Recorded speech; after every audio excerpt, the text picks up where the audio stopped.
Bom dia, meus amores, tudo bem com vocês? Amanhã é sexta-feira, né? Que legal!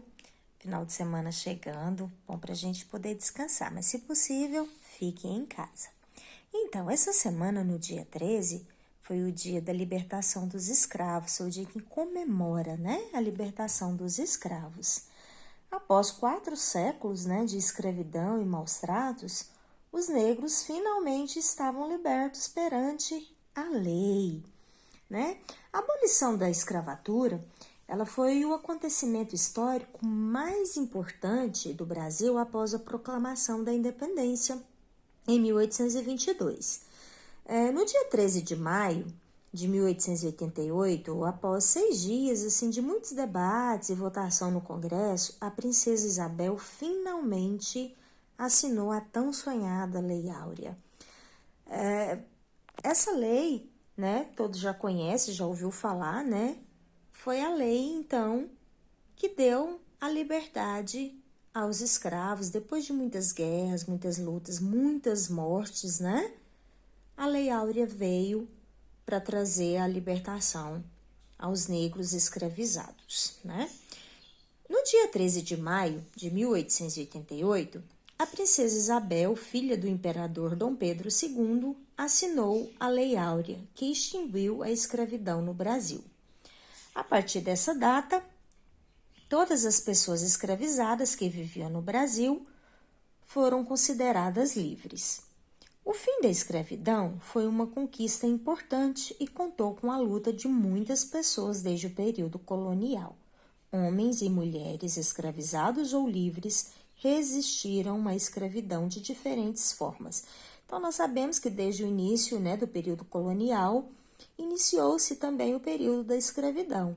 E muitas pessoas lutaram contra isso, não só os escravos, mas os ativistas também. Muitas pessoas eram contra a escravidão. Tinham muitas pessoas que lutavam, né? Muitos brancos, vamos dizer assim, lutavam também em favor dos escravos, ou a favor dos escravos, né? Contra essa escravidão. Não concordavam com a escravidão e eram contra os senhores, né? E a favor desses escravos. Então, foi um período muito sofrido, muito triste, porque nós sabemos que os escravos eram tratados como animais, eram açoitados, e até que a Lei Áurea saiu, eles eram tratados como bichos mesmo. Tinha seus donos, né? Então, para isso, né, eu quero que vocês façam as atividades, que é uma atividade bem legal de se fazer. Então, a primeira, você vai observar essa imagem, né? Observe com atenção a cena, representada pelo francês Jean-Baptiste Debret em sua visita ao Brasil, de um casamento de pessoas escravizadas. Então, que é um casamento, né, que está acontecendo aqui nessa imagem. Depois encontre e circule na imagem os elementos a seguir. Um padre, 4 chapéus e 3 brincos. Então, você vai circular na imagem o que ele está pedindo aqui, ok?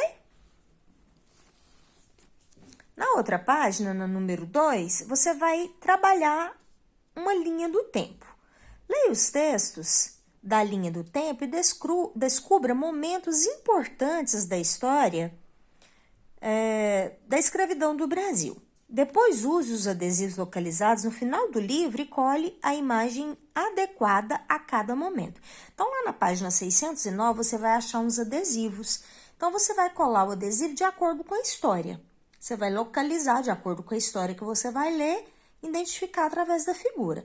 Então, a primeira história teve início o envio de africanos escravizados para o Brasil nos chamados navios negreiros.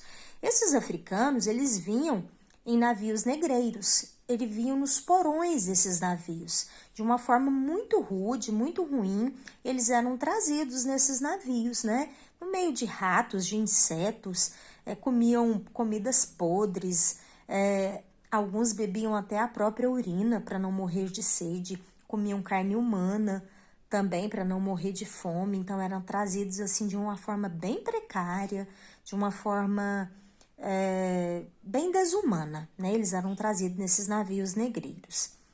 Isso aconteceu no século XVI, em 1530. As fugas e rebeliões eram constantes. formou-se o Quilombo de Palmares, no atual estado de Alagoas. No dia 20 de novembro, após 17 anos de luta pela defesa de Palmares, o líder Zumbi foi morto. O Quilombo de Palmares foi o quilombo mais famoso que já existiu. E seu líder, né, o Zumbi de Palmares, ele morreu também em favor da causa, né, dos escravos. Foi o maior quilombo que já existiu. O Zumbi, ele foi morto, ele foi degolado e a sua cabeça foi exposta em praça pública, né, para servir de exemplo.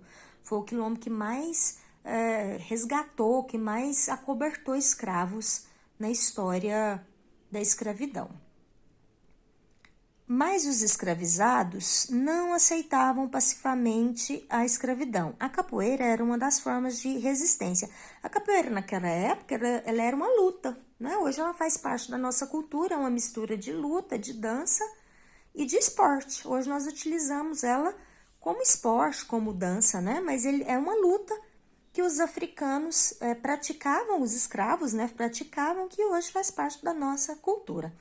Então, a atividade ela é bem divertida, vocês façam ela, né, como uma forma de enfatizar aí o dia 13 da libertação dos escravos, da gente revisar essa data que é tão importante na história brasileira e não pode ser esquecida, né, a escravidão, a libertação, a Lei Áurea que veio para libertar esse povo tão sofrido, que fez parte e que faz parte da nossa história. Bom final de semana, até segunda-feira. Beijos!